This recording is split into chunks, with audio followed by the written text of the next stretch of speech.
नमस्कार साथियों, आप सभी का स्वागत है मेरे चैनल पे। आज मैं आपको बताऊंगी कि बेसलाइन आकलन कैसे करना है।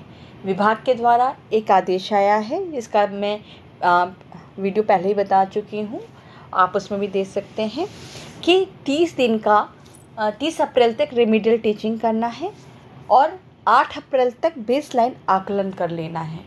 8 अप्रैल के बाद जब आप बेसलाइन आकलन कर लेंगे और समूह का निर्धारण कर लेंगे तो उसके हिसाब से छात्राओं का रेमिडियल टीचिंग कार्य स्टार्ट करना है और अपने शिक्षक डायरी में इसको मेंशन करना है। साथ ही साथ में एक रजिस्टर बनाना है जिसमें बच्चे किस अधिगम स्तर पे हैं वो निर्धारण करना है। तो मैं विस्तार में बताऊंगी। ये वीडियो थोड़ी हो सकती है बड़ी हो, लेकिन ये बहुत ही सहायक रहेगी क्योंकि नए ARP का चयन हो चुका है। जब भी वो आपके विद्यालय में आएंगे तो बेसलाइन आकलन के बारे में ज़रूर पूछेंगे और ये कक्षा 2 से 8 तक का होगा। तो इस पे वीडियो को ध्यान से अगर आप देखेंगे तो समझ जाएंगे कि आपको बेसलाइन आकलन कैसे करना है, प्रश्न पत्र का निर्माण कैसे करना है। प्रश्न पत्र में भी दिखा दूंगी कि क्या क्या है प्रश्न पत्रों में है। समूह निर्धारण और रेमिडियल शिक्षण कार्य के लिए कैसे करना है और रजिस्टर कैसे बनाना है। यदि ये वीडियो सहायक होगी तो प्लीज़ मेरे चैनल को सब्सक्राइब करें, वीडियो को लाइक करें और ज़्यादा से ज़्यादा शेयर करें। आइए चलते हैं बेसलाइन आकलन हेतु कुछ हेल्पिंग पॉइंट। बेसलाइन आकलन के लिए बेसलाइन आकलन प्रपत्र बनाना होगा। इसके लिए पिछले कक्षा के लर्निंग आउटकम को ध्यान में रखते हुए पेपर बनाया जाएगा। इसके लिए सबसे पहले आप मूलभूत दक्षताओं की विषयवार सूची बना लेंगे। उदाहरण के लिए और कक्षा 8 के जैसे कक्षा 8 के बच्चों के लिए अगर सूची बनाना है, पेपर बनाना है तो क्लास 1 से लेकर 7 तक के सभी लर्निंग आउटकम पर पेपर बनाएंगे, क्वेश्चंस बनाएंगे। जैसे एलो पर आप प्रश्न पत्र बना रहे हैं उसी की सूची बना लें। बेसलाइन आकलन बनाते समय ध्यान रखेंगे कि उसमें हर टाइप के क्वेश्चन होने चाहिए, जैसे ज्ञानात्मक, बोधात्मक, अनुप्रयोगात्मक और तर्क वाले प्रश्न होने चाहिए। इसमें परसेंटेज दी हुई है, मैं आपको दिखा भी दूंगी। और प्रश्नों की संख्या अधिक नहीं हो कि बच्चे आसानी से ना कर सकें। हिंदी और अंग्रेजी में मौखिक और लिखित और पढ़ने से संबंधित सभी प्रश्न होने चाहिए। क्लास 3 से 5 तक के बच्चों को आकलन के लिए कुल 15 प्रश्न होंगे, जिसमें 10 जो होंगे ऑब्जेक्टिव होंगे और 5 सब्जेक्टिव होंगे। क्लास 6 to 8 के लिए 25 क्वेश्चन होंगे, 20 ऑब्जेक्टिव होंगे, 5 सब्जेक्टिव होंगे। और इसके आवश्यकता के अनुसार बच्चों की ज़रूरत को देखते हुए प्रश्नों की संख्या कम या ज़्यादा भी कर सकते हैं। प्राथमिक स्तर पर 45 अंक के प्रश्न पत्र होंगे और उच्च प्राथमिक स्तर पर 75 अंक के प्रश्न पत्र होंगे। सभी प्रश्न 3-3 नंबर के होंगे।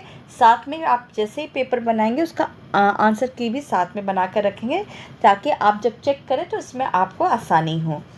देखिए, ये एक ब्लूप्रिंट तैयार कर लिया गया है जिसमें प्रश्नों के प्रकार लिखे हैं। ज्ञानात्मक, बोधात्मक, अनुप्रयोगात्मक 3 प्रकार होंगे। सरल प्लस प्रश्न जो होंगे 40% होंगे। प्रश्न 1, 2, 3 ये इसके आगे ओ लिखा है यानी ऑब्जेक्टिव। ओ मीन्स ऑब्जेक्टिव। तो पहले ही मैं बता चुकी हूँ कि 10 प्रश्न जो होंगे क्लास 3 to 5 जो होंगे वो ऑब्जेक्टिव होंगे और बाकी के 5 प्रश्न जो होंगे सब्जेक्टिव होंगे। लेकिन इसमें भी प्रश्न में सरल प्रश्न हमको 7 रखने हैं, सामान्य कठिन प्रश्न हमको रखने हैं और उसके बाद 20% जो है हमको सिर्फ 3 ही प्रश्न ऐसे बनाने हैं थोड़े जो वो कठिन हो, क्योंकि ये पूरे सभी बच्चों को देख करके प्रश्न पत्रों का निर्माण करना है। इसलिए ऐसे ही पहले आप ब्लूप्रिंट तैयार करेंगे हर क्लास के लिए।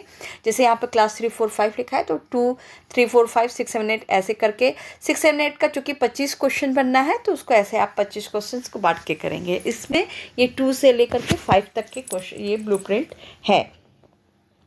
यहाँ प्रश्नों को लर्निंग आउटकम की सूची के अनुसार तैयार किया गया है। अब मैं सूची दिखा। यह बेसलाइन आकलन का लर्निंग आउटकम सूची है। तो देखिए, अगर ये क्लास 5 का अगर हम प्रश्न पत्र बना रहे हैं तो ये क्लास 2, 3, 4 का लर्निंग आउटकम से लेंगे। जैसे पहला हमने लिया है कि 1 से 9,999 तक की संख्याओं को अंकों शब्दों में लिख पाते हैं। फिर संख्या संबंधी पहेली हल कर पाते हैं। दी गई संख्याओं को आगे पीछे संख्या बता पाते हैं, अनुवर्ती पूर्ववर्ती। दो संख्याओं को जोड़ घटा सकते हैं, इकाई, दहाई, सैकड़ा, हजार का स्थानीय मान। फिर एक अंक की संख्या का गुणा, दैनिक जीवन की समस्याओं को हल करने पर से, और 4 अंक की संख्या को जोड़ घटाना, अंश व हर बता पाते हैं। समान हर वाले भिन्न जोड़ घटाना कर पाते हैं। कैलेंडर से तिथि व माह बता पाते हैं। एक अंक की संख्या से 2 अंक की संख्या को भाग कर पाते हैं। बच्चों को पैसे से संबंधित जोड़ घटा के सवाल हल कर सकते हैं 999 तक। अमानक इकाइयों में वर्तनी की धारिता की तुलना कर बताते हैं। घड़ी देखकर समय बता पाते हैं। विभिन्न आकृतियों का परिमाप ज्ञात कर सकते हैं। देखिए, क्लास 5 का आरंभिक आकलन प्रपत्र है। तो मैंने जैसे सूची बताई थी उसी के हिसाब से ये बना हुआ है। पहला क्वेश्चन ये है, क्लास 5 का आरंभिक आकलन प्रपत्र, विषय गणित, पूर्णांक 45 अंक का है। पहला क्वेश्चन है, 572 को अंकों में इस प्रकार लिखते हैं। ऑप्शन दिया हुआ है, देखिए। दूसरा प्रश्न है, 6, 4, 1 व 3 अंकों की सहायता से बनने वाली सबसे बड़ी संख्या होगी। रिक्त स्थान की पूर्ति करो, जोड़ बताओ, स्थानीय मान क्या होगा। छठा प्रश्न, बच्चों को 2-2 टॉफ़ी दी जाएगी तो कुल कितने टॉफ़ी बटेगी। ऐसे ही क्वेश्चंस और ऑप्शन दिए हुए हैं। स्वतंत्रता दिवस छात्रों को लड्डू बांटे गए। छात्रों में 1434 लड्डू दिए गए और छात्रों को 1964 हो तो छात्रों की संख्या क्या होगी। अंश क्या है, भिन्न को जोड़कर मान क्या होगा। कैलेंडर देख के बताओ अगस्त के बाद कौन सा महीना आता है। कक्षा में प्रत्येक बच्चों को 4-4 पेंसिल दी गई तो कुल 72 पेंसिल बांटी गई है तो बच्चों की संख्या क्या होगी। प्रश्न 12-13 देखिए, ये है। अब मैं चौथा प्रश्न दिखाती हूँ। प्रश्न 14 है, घड़ी देखकर समय लिखो, और 15वां है, निम्न आकृतियों का परिमाप बताओ। ये सूची पहले मैंने बना ली थी, उसके बाद इन प्रश्नों का निर्माण किया गया है। अब इसका देखिए उत्तरमाला है आकलन प्रपत्र का। ये 1 से लेकर 15 तक का आकलन प्रपत्र का उत्तरमाला लिख दिया है, ताकि जब हम प्रश्न पत्र बच्चों का चेक करें, क्योंकि ये कॉपी में बच्चों को करानी है सबको। हम लोग ये प्रश्न पत्र चाहे श्यामपट्ट में लिख करके या प्रिंट आउट निकलवा के दे करके दे सकते हैं बच्चों को। और ये रहेगी साथ में, तो जल्दी जल्दी बच्चों की कॉपी चेक करके 3-3 नंबर का क्वेश्चन प्रत्येक होंगे। जो अगर बच्चा सही करता है तो 3, अगर थोड़ा सा गलती करता है तो 2, और नहीं तो 1, और बिल्कुल नहीं करता है तो 0 मार्क्स बच्चों को दे देने हैं। ये गणित का हो गया। अब मैं आपको दिखाती हूँ लर्निंग आउटकम जो है, ये हिंदी का है, क्लास 4 का।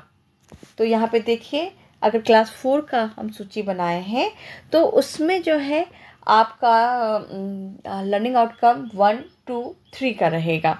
तो यहाँ पे देखिए सभी वर्णों का पहचान करते हैं। ये क्लास 1 का लर्निंग आउटकम है। अक्षरों से बने शब्दों को उचित गति और शुद्धता के साथ पढ़ सकते हैं, ये भी 1 का है। बहुअक्षरी शब्दों को पहचान कर पढ़ व लिख सकते हैं, क्लास 2। सरल शब्दों को समझकर लिखते हैं, क्लास 2। सरल वाक्यों को पढ़ लेते हैं, ये भी 2 का ही है। कविता या कहानी को समझते हुए शब्दों को बता लेते हैं, क्लास 3 का है। विलोम शब्द, पर्यायवाची शब्द, कविता कहानी क्रम से लगा लेते हैं, क्लास 3। लिंग वचन को जानते हैं, क्लास 3। चित्र को देखकर 2 से 3 वाक्य लिख लेते हैं। कुछ लर्निंग आउटकम 4 के भी रहेंगे, कुछ बच्चे तेज होते हैं। दिए गए अनुच्छेद से प्रश्न पढ़कर प्रश्नों को उत्तर दे लेते हैं, प्रश्न को समझकर विचार रख सकते हैं, ये क्लास 4 का भी कुछ लर्निंग आउटकम ले लेंगे। तो यहाँ पर देखिए ये लर्निंग आउटकम हो गया। अब मैं आपको दिखाती हूँ प्रश्न पत्र, जो कि ये है आरंभिक आकलन प्रशिक्षण प्रपत्र, या आप बेस लाइन आकलन कह सकते हैं इंग्लिश में भी। क्लास 4, विषय हिंदी, पूर्णांक जो है 45 है।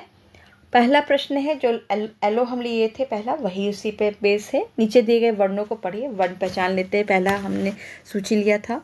फिर नीचे दिए गए शब्दों को पढ़िए, शब्द लिखे हैं यहाँ पर। नीचे दिए गए अक्षरों को मिलाकर शब्द बनाइए, यहाँ पर मात्राओं का भी है, पढ़ के बच्चे बताएंगे। फिर श्रुतलेख है, आलेख बोल लेंगे बच्चों को। सरल वाक्य पढ़िए, पढ़वाना है। एक कविता सुनाओ। विलोम शब्द है। ये 7 प्रश्न यहाँ हो चुके हैं। अब आगे का प्रश्न दिखाती हूँ मैं आपको। प्रश्न 8, नीचे दिए गए शब्दों के एक एक पर्यायवाची लिखिए। नीचे दी गई कविता को पूरा करिए। यहाँ पर ये क्लास 3 की कविता है।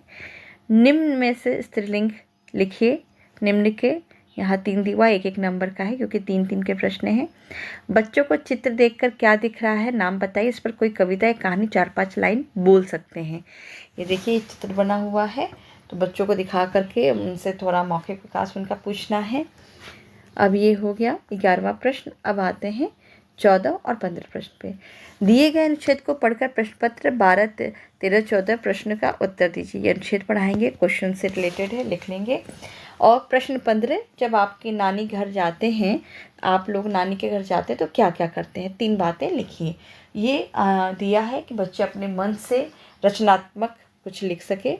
तो ये आपने प्रश्न पत्र देख लिया, सूची कैसे बनानी देख लिया, प्रश्न के प्रकार क्या होंगे देख लिया, उत्तर कुंजी में देख लिया। अब मैं आपको बताऊंगी कि समूह निर्धारण कैसे करते हैं। तो परीक्षण के उपरांत बच्चों की उत्तर पुस्तिका को पहले तैयार उत्तर कुंजी से आधार पर जांच करके अंक प्रदान करेंगे। उत्तरों के लिए 0, 1, 2, 3 का अंक प्रदान करेंगे। यह कार्य आरंभिक परीक्षण के 2 दिन के अंदर हो जाना चाहिए, यानी 8 अप्रैल या 9 अप्रैल तक आपको ये काम कंप्लीट कर देना है।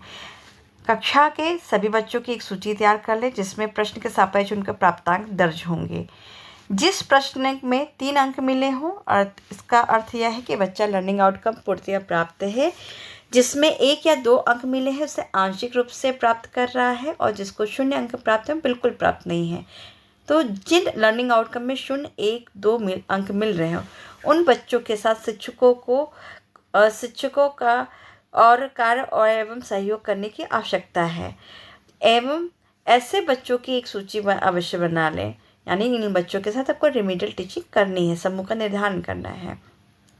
देखिए, यहाँ पर बताया गया है कि सूची का निर्माण आप कैसे करेंगे। यहाँ देखिए, पहले क्रम संख्या, ऊपर विद्यालय का नाम, क्लास डालेंगे, क्रम संख्या डालेंगे, बच्चों का नाम डालेंगे। उसके बाद हिंदी विषय में देखिए, पहला कॉलम हम वर्णों को पहचान लेते हैं, फिर बिना मात्रा के वाले शब्दों को पढ़ रहे हैं, फिर 2 वर्णों के मात्रा शब्दों को पढ़ रहे हैं, सरल वाक्य पढ़ रहे हैं। ये 4 कॉलम बना है और इसमें अंक प्रदान कर देना है। गणित में भी ऐसे ही बना है कि 1 अंकों की पहचान कर रहा है, 2 अंकों की संख्या का पहचान कर रहा है, 1 अंक का जोड़ घटाना कर रहा है, घटाना कर रहा है। ऐसे यहाँ पर लिखना है। देखिए, 3 स्तर में बच्चों को बांटना है, A, B, C करके। इसमें समूह A में जो आरंभिक आकलन में पाए हैं, लर्निंग आउटकम 2-3 अंक प्राप्त किए हैं, क्लास 3, 4, 5 विद्यार्थी में 21 से 45 अंक के मध्य होंगे, उन्हें ए में रखना है। यानी 21 to 45 के जितने भी अंक प्राप्त किए होंगे बच्चों को, उनको रिमिडियल की टीचिंग की आवश्यकता नहीं है, वो ए में रहेंगे। बी में जिसने 1 अंक प्राप्त किया है, उसको 16 से 20 के बीच, यानी कि कुल जोड़ने पर 16 से 20 अंक उनके बच्चों के आ रहे हैं, उनको बी में सम्मिलित किया जाएगा, बी समूह बनाया जाएगा। सी समूह में 0 अंक जो प्राप्त कर रहे हैं बच्चों, यानी प्राप्तांक जो है 15 से कम होंगे या 15 होंगे, उसको सी समूह में रखा। प्राथमिक स्तर में भी ABC में करना है। तो क्लास 6, 7, 8 के लिए समूह ए में वो बच्चे आएंगे जो 35 से 75 के बीच अंक पाए होंगे। समूह बी में वो बच्चे आएंगे जो 26 से 34 के बीच में पाए होंगे, और समूह सी में वो बच्चे आएंगे जो 25 अंक प्राप्त किए हों या 25 से कम प्राप्त किए हों। उनके लिए 30 इस साल 30 दिवस का करना है। जो समूह बी और सी के बच्चे होंगे उनके साथ रिमिडियल टीचिंग का कार्य करना है 30 अप्रैल तक।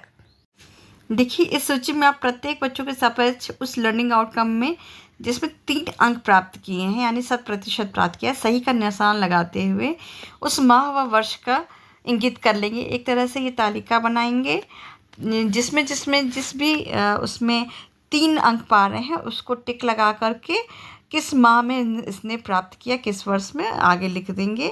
इस तरीके से आप अपने रजिस्टर में तालिका बना करके सभी बच्चों का लिख सकते हैं। जब भी रेमेडियल टीचिंग में वो बच्चा लर्निंग आउटकम पाता जाएगा तो उसमें टिक लगा के माह और सन उसमें लिख दिया जाएगा, जिससे कि आपको पता चल सके उसका अधिगम स्तर क्या। ये मैंने हिंदी और गणित का क्लास 5 और 4 का एक प्रश्न पत्र दिखाया है। अगर आप चाहते हैं सभी प्रश्न पत्रों को देखना, क्योंकि ये वीडियो बहुत लंबी हो जाएगी, सभी प्रश्न पत्रों को दिखाऊंगी, तो मैं नेक्स्ट वीडियो में पूरे क्लास 2 से लेकर के 5 तक के प्रश्न पत्रों का हर सब्जेक्ट का दिखाऊंगी। अगर ये आपके लिए वीडियो सहायक है, मेरे चैनल से जुड़े रहें, सब्सक्राइब कर लें और बेल आइकन को प्रेस कर लें ताकि मेरे नेक्स्ट वीडियो को आप देख सकें, जो आपके लिए बहुत ही सहायक होगी। अगर ये आपको पसंद आया है तो ज़्यादा से ज़्यादा वीडियो शेयर करिएगा और मुझे थोड़ा मोटिवेशन दीजिएगा ज़्यादा से ज़्यादा सब्सक्राइब करके, कि मैं ऐसे वीडियोस और आपके सामने लेकर आती रहूं। बहुत बहुत धन्यवाद आप सभी।